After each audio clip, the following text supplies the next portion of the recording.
이 사진을 자세히 보십시오. 이것은 지구에서 찍은 것이 아닙니다. 이것은 실제 컬러 사진입니다. 지옥 같은 금성의 표면에서 보내온 것이죠. 섭씨 475도에 달하는 온도를 가진 세계. 납조차 녹일 만큼 뜨겁습니다. 엄청난 기압을 가진 곳으로 산산조각이 날 정도의 압력은 바닷속 900m 깊이와 맞먹습니다. 그곳에 착륙하는 모든 것은 거의 즉시 파괴되고 맙니다. 그렇다면 소련은 어떻게 이 불가능한 일을 해냈을까요?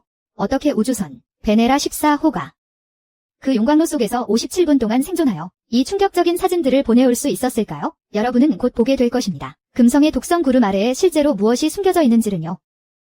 1982년 3월 5일 소련의 착륙선 베네라 14호는 성공적으로 착륙했습니다. 우리의 지옥 같은 이웃 행성 표면에 말입니다. 금성에서 총 57분 동안만 작동했습니다. 마침내 굴복하기 전까지는요. 이 행성의 가혹한 환경에 말입니다. 하지만 그 짧은 시간 동안 탐사선의 카메라는 사진 한 장을 찍었습니다. 주변에 까맣게 탄 풍경을 담아서 말이죠. 그리고 오늘날까지도 이 사진은 가장 훌륭한 사진 중 하나로 남아 있습니다. 우리가 얻은 금성 표면의 모습 중에서 말입니다. 베네라는 일련의 우주 탐사선들입니다. 소련이 1960년대, 70년대 그리고 80년대에 발사한 이 행성의 기이한 환경을 연구하는 임무를 띠고 말입니다.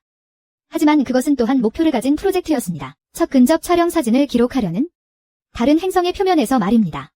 이 프로젝트가 진행되는 동안 13대의 탐사선이 성공적으로 접근하여 우리의 이웃 행성으로부터 데이터를 전송했습니다. 8대의 탐사선이 표면에 성공적으로 착륙했으며 그중 4대는 정말 놀라운 사진들을 촬영해냈습니다. 금성에 착륙하는 것이 이렇게나 힘든 이유는 짙게 깔린 맹독성 구름층 아래에 행성을 늘 뒤덮고 있는 표면이 극한의 온도와 엄청난 기압을 견뎌야 하기 때문입니다. 사실상 금성은 태양계에서 가장 뜨거운 행성입니다. 수성이 태양에 훨씬 더 가깝기는 하지만요.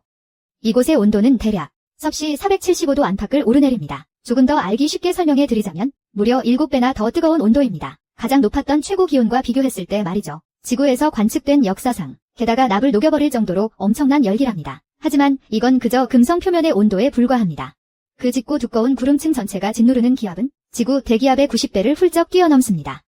이 정도의 압력은 어느 정도와 맞먹느냐면요. 바닷속 914m 깊이의 심해에서 받는 압박과 똑같습니다. 이러한 끔찍한 열기와 기압이 합쳐져서 이곳의 환경은 아주 가볍게 파괴해버릴 겁니다. 우주로 쏘아 올린 거의 모든 탐사선들을 말이죠. 금성의 지표면을 탐사하려 시도하는 하지만 베네라 착륙선은 애초부터 아주 튼튼하게 설계되었습니다. 이런 극도로 가혹한 환경조차 버텨낼 수 있도록 말이죠. 버텨내는 시간 또한 아주 충분해서 필요한 데이터를 전부 수집하고 인류 최초로 금성 표면의 모습을 우리에게 전송해 줄 수 있었습니다. 그런데 여기서 대체 어떻게 사진을 무사히 찍을 수 있었던 걸까요?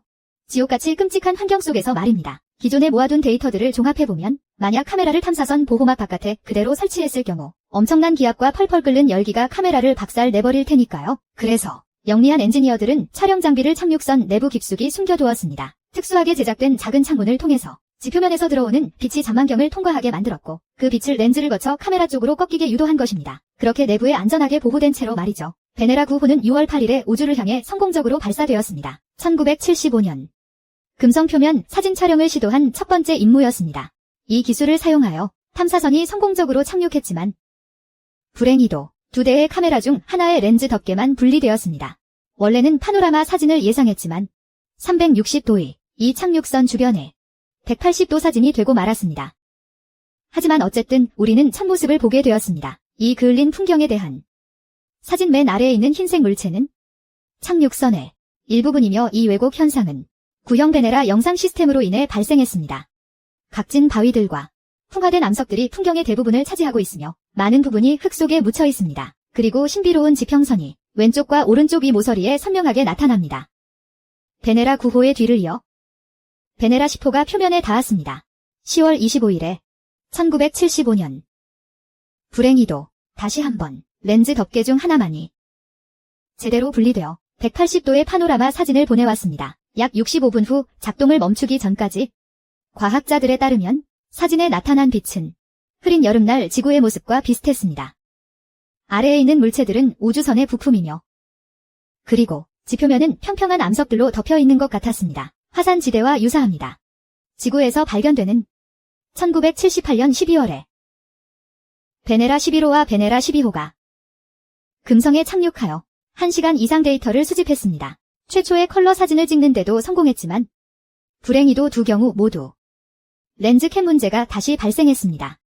이 두 임무에서 카메라의 렌즈캡 두 개가 모두 분리되지 않았습니다. 그래서 착륙선이 귀중한 데이터를 보내왔음에도 불구하고 두 착륙선 모두 어떠한 사진도 찍을 수 없었습니다. 이 실망스러운 렌즈캡 사고 이후 엔지니어들은 일련의 변경을 수행했습니다. 설계에 대하여 베네라 13호와 베네라 14호이. 현재 이것들이 탐사선이기 때문입니다.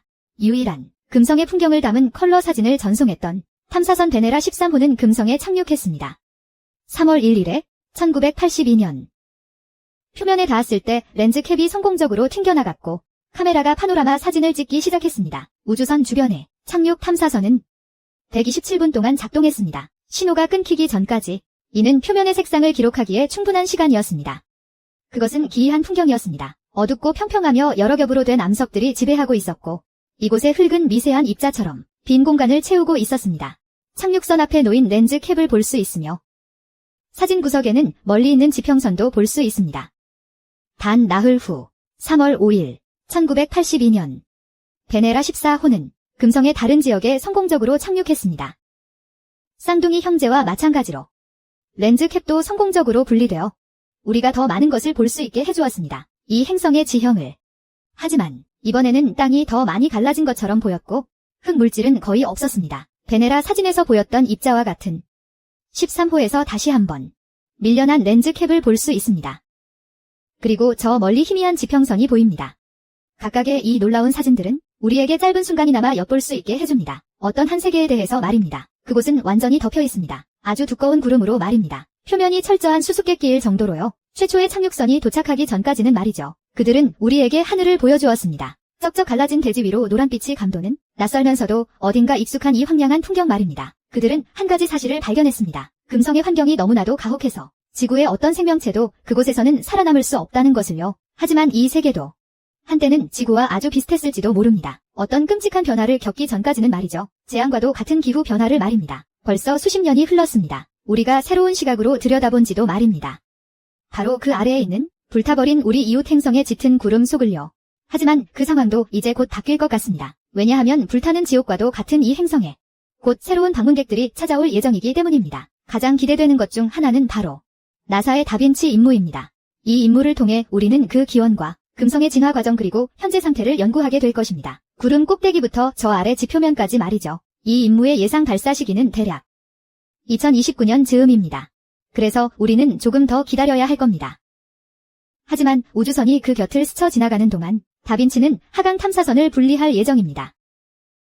카메라를 탑재한 채로 말이죠. 이를 통해 우리는 그 어느 때보다 선명하게 금성을 볼 수 있을 것입니다. 1시간 동안 이어지는 하강 과정에서 탐사선은 수천 번의 측정을 수행하고 수많은 사진들을 촬영할 것입니다. 지표면의 생생한 근접 사진들을 말이죠. 짙은 구름을 뚫고 나오는 바로 그 순간의 말입니다. 하지만 이 탐사선이 착륙 후에도 무사히 살아남도록 설계되지는 않았습니다. 참으로 안타깝게도 말이죠. 다빈치 착륙 탐사선에는 카메라가 없습니다.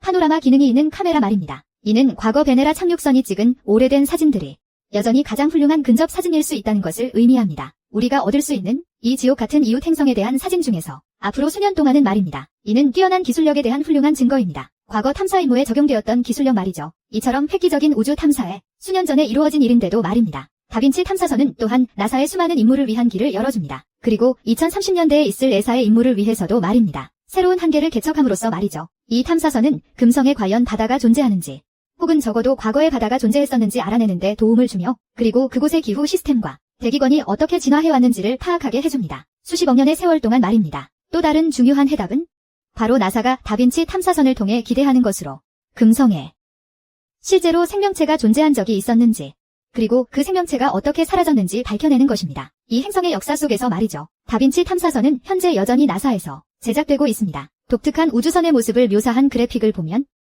구형 우주선이 금성으로 낙하산을 타고 내려갈 것처럼 보입니다. 다른 우주선에 의해 그곳까지 운반된 이후의 말입니다.